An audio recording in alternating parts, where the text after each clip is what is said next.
kaum muslimin dan muslimat yang semoga dirahmati dan disayangi oleh Allah Subhanahu wa taala. Assalamualaikum warahmatullahi wabarakatuh. Alhamdulillah, segala puja dan puji kepada Allah. Salawat dan salam kepada suri teladan kita Nabi Muhammad sallallahu alaihi wasallam. Para jemaah sekalian, tema kita di sore hari yang penuh berkah ini judulnya bukan sehidup semati tapi sehidup sesurga.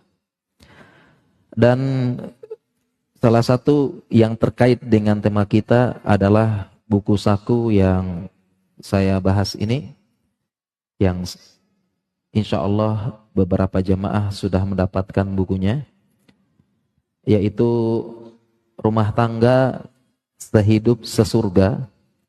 Rumah Tangga Sehidup Sesurga. Dan salah satu cara mewujudkannya adalah memahami karakter dasar suami istri dalam psikologi Islam. Jadi salah satu cara agar kita bisa sehidup semati, bukan sehidup semati tapi sehidup sesurga, kita harus saling memahami karakter dasar dari masing-masing suami maupun istri. Kita bahas dulu judul paling atas, Rumah Tangga Sehidup Sesurga. Mungkin kita pernah mendengar ya, ungkapan sehidup semati. Dek, Neng, Akang maunya sehidup semati. Cinta sehidup semati. Dan ini tentu kurang romantis. Karena ya kalau Akang mati ya udah Kang, ntar saya nikah lagi. Ya udah Neng, nanti kalau Neng mati udah selesai, habis. Selesai cerita, kita tutup. Wassalamualaikum warahmatullahi wabarakatuh. Ntar Akang nikah lagi. Lupa.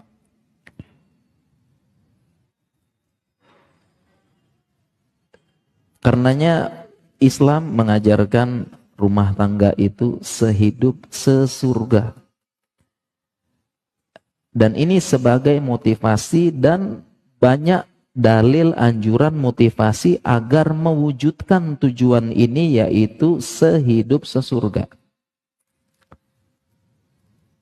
Bahkan konsep di surga itu adalah menjadi raja dan ratu di surga dengan anugerah dari Allah berupa kerajaan sejauh mata memandang, dilayani oleh malaikat, kemudian juga dilayani juga oleh anak-anak kecil. Yatufu alaihim wildanun mukhalladun. Dikelilingi mereka oleh anak-anak kecil yang akan melayani. Jadi pelayan di surga itu anak-anak kecil yang lucu, menggemaskan, imut, serta sopan dan penuh adab. Konsepnya demikian. Dan kalau sekedar sehidup semati nggak seru. Tadi Kang, saya nggak mau cuma sehidup semati, karena kalau saya mati pasti Akang nikah lagi kan. Belum juga kuburan saya kering, malamnya Akang udah akad. Nggak mau Bang, nggak romantis. Habis itu selesai dan sebagainya.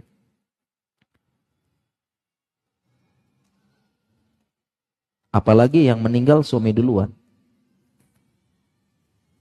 Istri menikah lagi lupa sama suami yang pertama, karena secara karakter di sini wanita diciptakan tidak bisa membagi cinta asmara. Tidak bisa.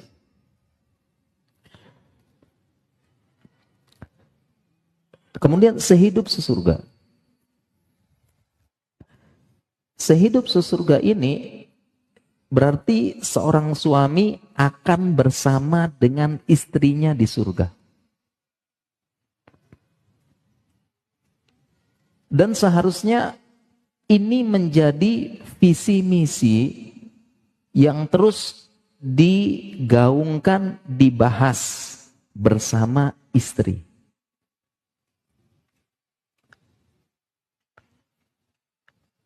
Karena dulu saya pribadi ketika belajar agama masih belum lengkap. Karena dulu ketika saya belajar agama, yang saya pikirkan adalah bagaimana saya belajar agama, hijrah. Dulu yang saya pikirkan adalah bagaimana saya sendiri masuk surga, bagaimana. Dulu yang saya pikirkan bagaimana saya ini masuk surga. Ternyata setelah belajar lagi, setelah dapat nasihat lagi, ternyata tujuan ini kurang lengkap dan kurang sempurna. Lalu tujuannya apa? Harusnya yang menjadi tujuan kita adalah masuk surga bersama keluarga, apalagi bersama istri harus. Terutama bersama istri. Jadi sekarang yang punya mindset memikirkan bagaimana saya bisa masuk surga diganti. Bagaimana saya bisa masuk surga bersama istri, sehidup sesurga, dan masuk surga bersama anak-anak diganti. Bukan hanya itu, ini pun perlu sering dibahas, disampaikan. Terutama kepada istri.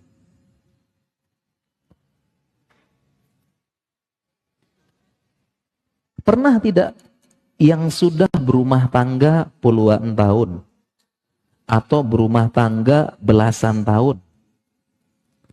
Sudah berumah tangga belasan tahun, puluhan tahun, pernah tidak menyampaikan kepada istrinya, "Dek, abang, akang, neng," di Bandung pakai neng ya, "Neng, akang maunya masuk surga bareng neng. Kita sehidup sesurga ya neng." Pernah tidak? Yang nikah belasan tahun, puluhan tahun, pernah tidak ngomong sama istrinya, "Neng, akang mau sama neng sehidup sesurga. Nanti kita masuk surga bareng-bareng ya neng." Pernah nggak? Kalau belum pernah, segera sekarang.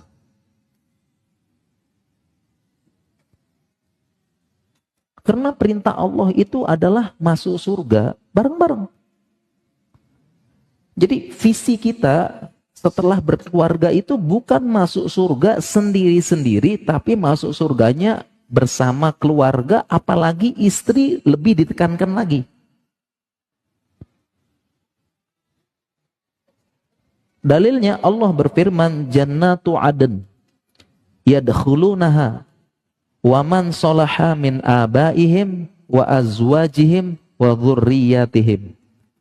Surga Aden yang akan masuk bersamanya. Siapa? Waman solaha. Mereka-mereka yang soleh, solehah dari bapak-bapak, dari bapaknya, dari istri-istrinya, dan dari anak keturunannya masuk surga bareng-bareng. Dan ayat ini ditafsirkan oleh Ibnu Katsir, beliau mengatakan yujma'u bainahum wa baina ahbabihim fiha minal abai wa ahlihi wal abna. Jadi Allah akan mengumpulkan mereka bersama yang dicintai dari bapak mereka, keluar istri mereka, dan anak-anak mereka.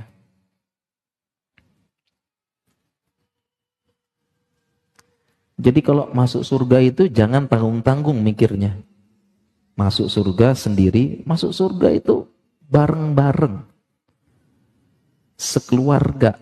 Apalagi sama istri, terlalu banyak ayat-ayat yang menekankan bahwasanya suami itu akan masuk surga sama istrinya dan menjadi raja dan ratu di surga. Banyak ayat-ayat yang berbicara seperti itu sebagaimana firman Allah, hum wa azwajuhum fi dhilalin alal araiki muttaqiun.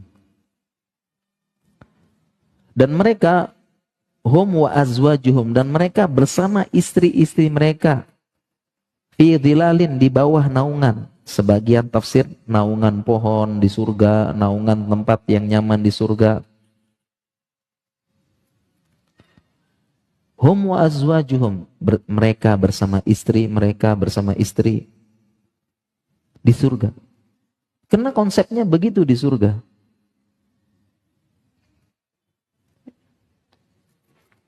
Dia bersama istri.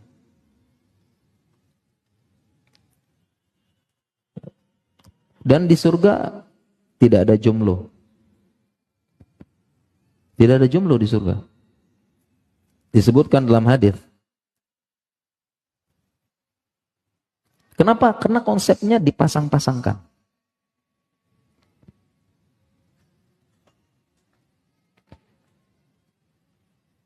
Sehingga kalau kita sekarang masih punya mindset masuk surga sendiri-sendiri diganti. Kemudian jangan sampai tidak pernah, kan ini kan tujuan kita bersama masuk surga bareng-bareng. Jangan sampai di dunia ini tidak pernah disosialisasikan, tidak pernah dibahas, tidak pernah diungkapkan. Sekarang kita lagi musimnya nih, musim pemilihan katanya ya. Rame-rame menyampaikan apa? Visi, misi, tujuan, program ke depan, target. Begitu juga kita di dunia ini, kita juga pasti ada tujuan kita hidup di dunia ini. Ketika suami kepala rumah tangga pasti punya tujuan hidup, visi misi mau kemana. Sehingga jangan sampai seorang suami tidak pernah ngomong sama istrinya, Dek, programnya programnya abang, programnya akang neng. Programnya akang di dunia ini, visi misinya akang sebagai pemimpin rumah tangga ini, kita masuk surga bareng-bareng. Seorang ayah, bapak, suami, pimpinan rumah tangga harus pernah berkata seperti ini di depan semua keluarganya. Harus pernah.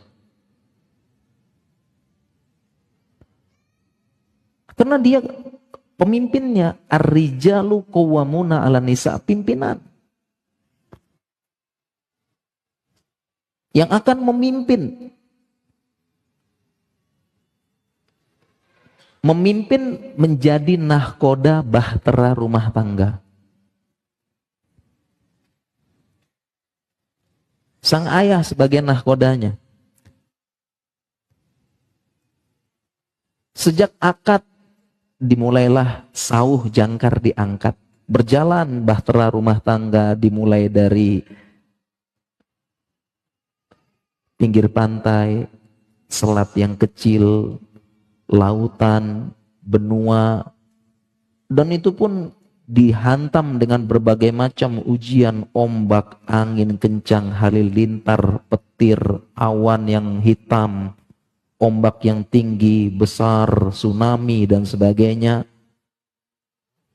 Bagaimana seorang ayah tersebut memimpin bahtera ini yang diisi awaknya oleh istri dan anak-anaknya untuk berlabuh di tempat pelabuhan terakhir, yaitu surga Allah yang tertinggi, Firdausil A'la. Itu dipimpin oleh ayah dan suami. Sehingga jangan sampai seorang suami, seorang ayah nggak jelas visi misinya, tidak pernah mensosialisasikan, tidak pernah mengatakan kepada anggota keluarganya visi misinya apa, tujuannya apa, nggak pernah duduk bareng dengan anak-anak, kita akan masuk surga sekeluarga, kemudian sama istrinya sekian belas tahun tidak pernah bilang, Neng, abang mau bawa Neng ke surga bareng-bareng, karena itu tujuan hidup akang di dunia.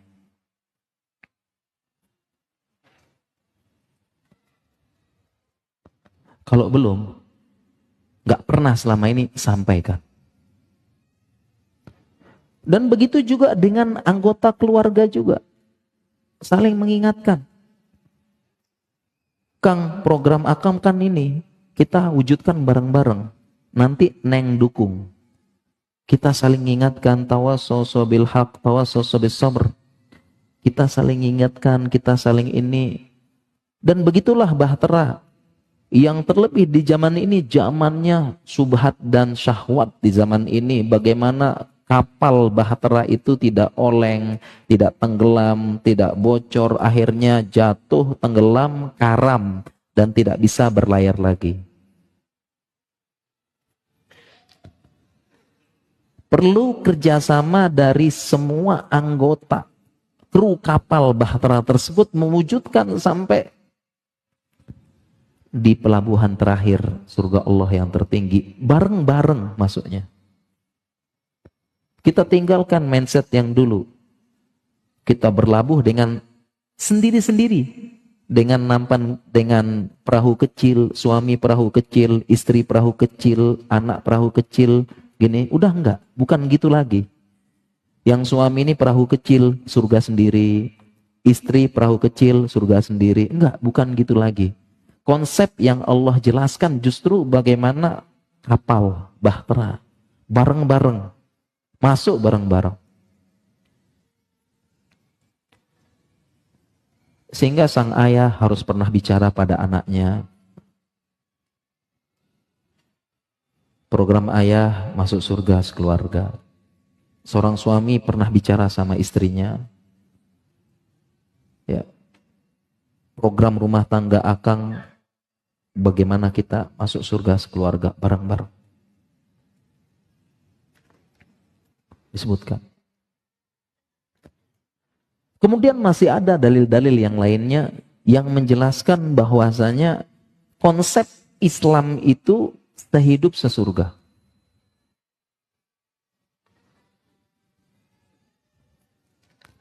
Dalil lainnya yaitu dalam Al-Quran, istri itu diungkapkan dengan kata-kata sohibah. Sohibah artinya apa? Sahabat. Sohibah yashabu artinya apa? Menemani. Dan dalam Al-Quran, istri itu disebut dengan sohibah. Dalam Al-Quran.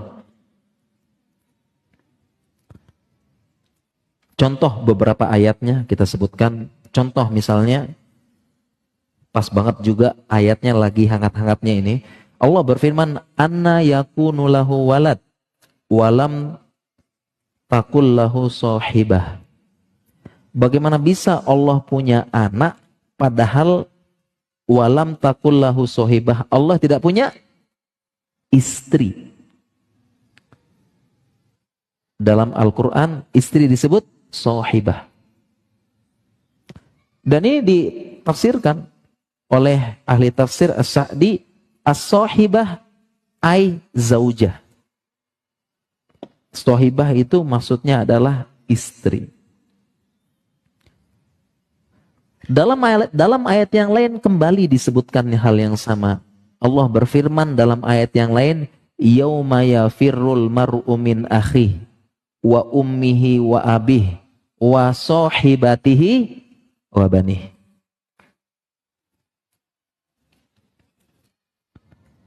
Hari di mana seseorang lari dari saudaranya, lari dari bapak ibunya, lari dari wasohibah, lari dari istrinya, wabanih dan anak-anaknya. Ini dalil lainnya menyebutkan bahwasanya Al-Quran menyebutkan istri sohibah, menemani. Mengapa demikian? Karena tafsirnya adalah karena di antara semua orang yang paling lama menemani kita adalah istri. Makanya Al-Quran itu bukan hanya sekedar indah secara lafaz, tapi kandungannya benar-benar sesuai. Itulah keajaibannya Al-Quran. Mukjizatnya Al-Quran. Yang sudah ada tantangan dari dulu sampai sekarang nggak bisa dipenuhi. Wa in kuntum fi raibim mimma nazzalna ala abdina fa'tu bi suratin min mithlih. Wa da'u syuhada amin dunillahi in kuntum shodiqin. Gitu Al-Quran. Pemilihan, kenapa Allah memilih kata ini, menggunakan kata ini dan kata itu bukan sekedar keindahan bahasa saja, keindahan syair, tapi maknanya juga benar.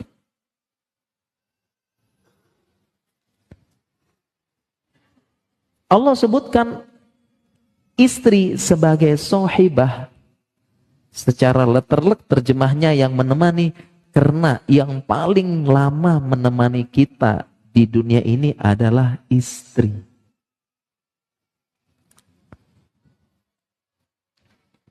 Coba kita bersama anak.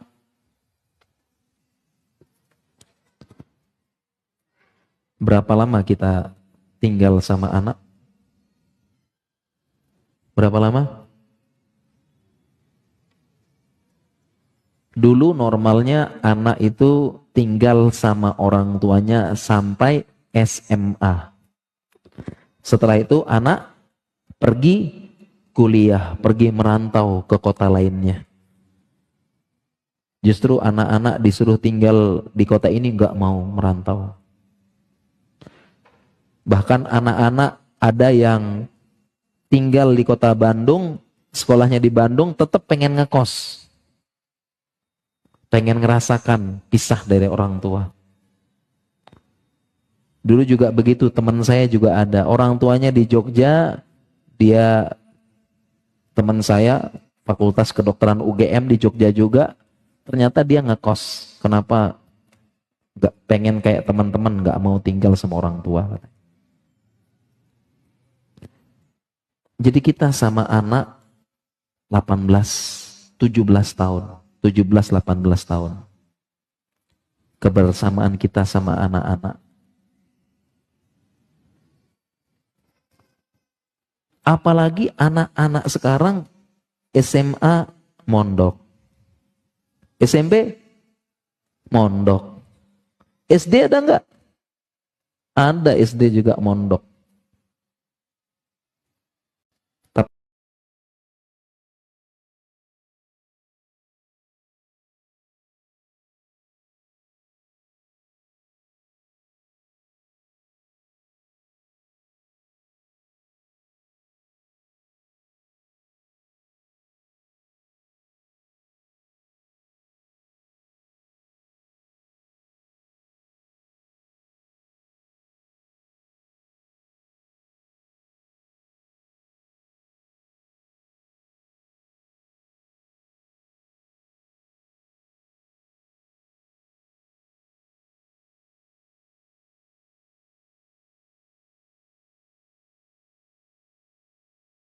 Arab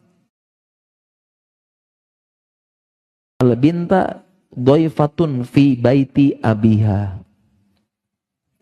Al-bint, anak perempuan itu tamu di rumah bapaknya. Anak perempuan tamu di rumah bapaknya. Kenapa kira-kira? Anak perempuan tamu di rumah bapaknya. Kenapa demikian? Karena ungkapan bahwasanya anak perempuan hanya sebentar kebersamaan sama orang tuanya. 11 tahun, 12 tahun mondok, Setelah itu jadi tamu. Kapan datang ke rumah? Liburan semester, sepekan, 2 pekan. Bertamu ke rumah bapaknya, habis itu pergi. Akhir semester, satu pekan, 2 pekan, bertamu lagi rumah bapaknya, habis itu pergi. Lulus pondok, lulus kuliah, nikah. Dibawa sama suami. Lebaran, Idul Fitri datang, bertamu sebentar, 1, 2, 3 hari, 4 hari, habis itu pergi. Pergi. Cuma bertamu sebentar di rumah bapaknya, anak perempuan. Sampai-sampai ungkapan tadi disebut tamu. Kalau anak laki-laki, kadang-kadang ada yang jaga kandang ya. Perempuan, sebentar. Kebersamaan kita sama orang tua, sama anak sebentar. Tetapi bersama istri, makanya tepat Al-Quran menyebutkan sohibah. Dan bukan hanya menemani, tetapi kebersamaan itu, membersamai itu bukan hanya waktunya, tapi kedekatannya juga. Hanya istri yang tidur di sebelah kita. Satu kasur, satu ranjang, satu rumah, hanya istri. Kenapa disebut sohibah? Karena bukan hanya menemani, tapi menemani dengan dekat. Satu kasur, satu ranjang, kemana dan sebagainya. Kita sama anak-anak, sama orang tua paling banter satu rumah, istri satu ranjang, sebelah. Jadi benar-benar membersamai. Makanya tepat disebut dalam Al-Quran sohibah.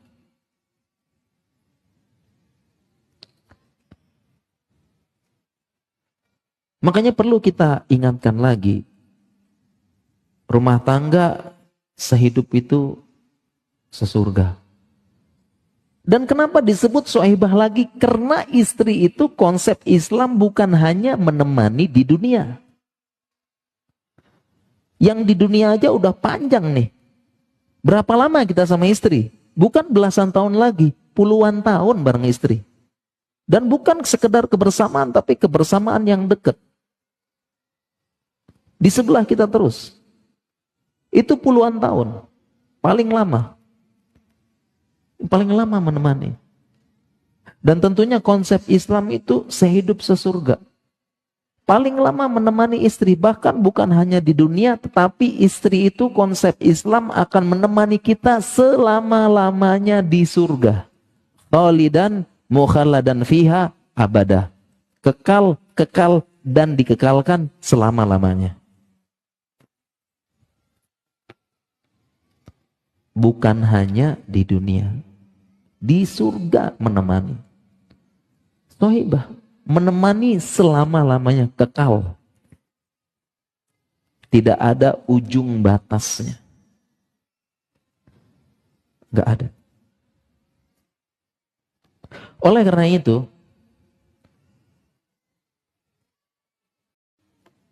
yang selama ini kita lalaikan adalah pertemanan dengan istri dan pasangan kita. Betapa banyak syair, ungkapan, puisi menjelaskan tentang indahnya persahabatan. Persahabatan seperti ini, persahabatan seperti ini, indahnya bersahabat.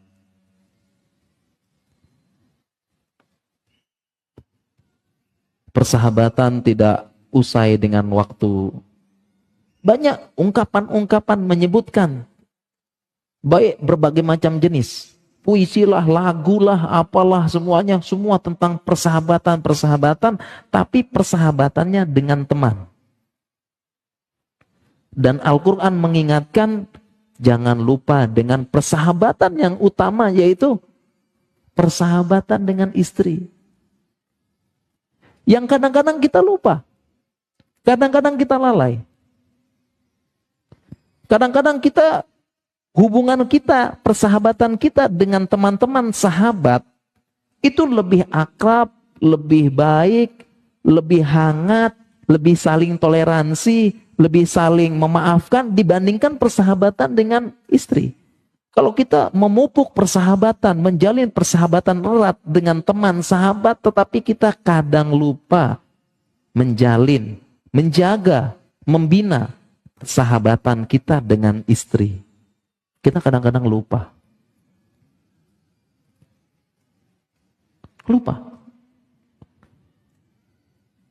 Bahkan ada yang sampai digoda oleh setan. Sebagian kita waliyuzubillah itu bersama temannya baik banget. Bersama sahabatnya baik, ramah, sopan, ngomongnya halus. Tapi ketika ngomong sama sahabat utamanya, pasangan istrinya, itu hilang. Lupa. Makanya Al-Quran mengingatkan, sohibah, itu sahabatmu. Lupa kita.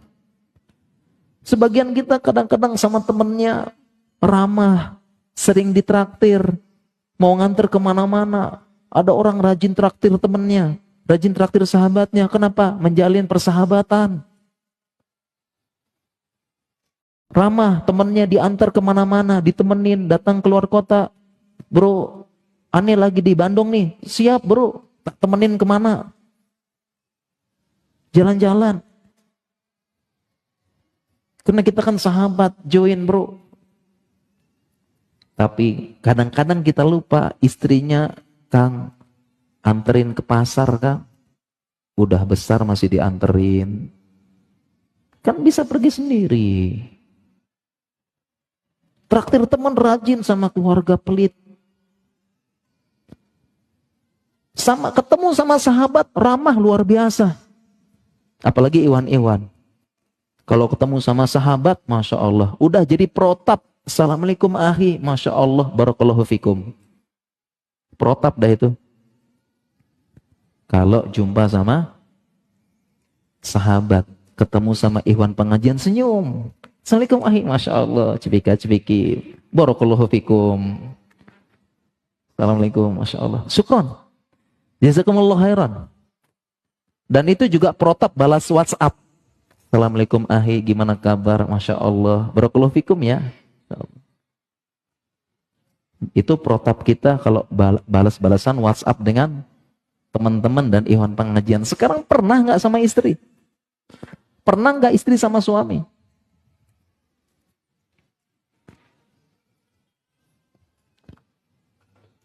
Pernah tidak? Jangan sampai kata-kata barakallahu fikum lebih banyak di luar daripada di rumah kita. Karena barakallahu fikum doa itu luar biasa, keberkahan. Di dalam keberkahan itu ada kemudahan hidup, ada harapan, ada doa, ada kebaikan yang banyak. Karena al-barokah khairun katsir, katanya ulama. Kebaikan yang banyak. Jangan sampai kata-kata doa yang baik ini barakallahu fikum lebih banyak di luar daripada di rumah.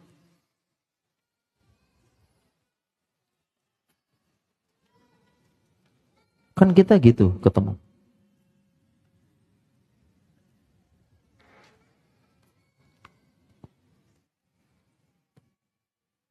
Makanya kita biasakan barakallahu fikum itu di rumah kita juga. Sama anak-anak dielus barakallahu fikna. Kata-kata jazakallahu khairan, jazakillah khairan sama istri sama suami itu sering-sering. Kayaknya kebanyakan sama teman daripada ini. Kita lupa. Dan itulah Al-Quran mengingatkan rahasia kata-kata sohibah. Ada sahabatmu yang kita lupakan. Demikian juga ibu-ibu sama juga. Ibu-ibu juga kadang-kadang begitu. Lupa sama suaminya yang merupakan sahabatnya, sohibnya. Sama. Kadang-kadang lupa. Kadang-kadang ibu-ibu sama suaminya itu ngomongnya kasar. Nyelekit kata orang Jawa ya. Jutek. Judes. Bentak. Kasar ngomong suaminya. Tapi kalau ketemu sama teman-temannya, ibu-ibu nih, Masya Allah, sama juga ya ramah. Assalamualaikum, jeng, gimana kabar? Masya Allah, makin cantik aja ya, cipika-cipiki, saling puji-puji. Tapi di belakang gibahin, enggak ya? Ramah. Apalagi saya barusan kemarin ngisi di Banjarnegara, ada bapak-bapak yang protes gitu ya. Pak, bagaimana dengan istri yang lebih ramah dengan abang sayur daripada saya, katanya. Ini pertanyaan kemarin ini. Pertanyaan kemarin. Saya dari Banjarnegara, kemarin sore. Masuk pertanyaan, bagaimana dengan istri yang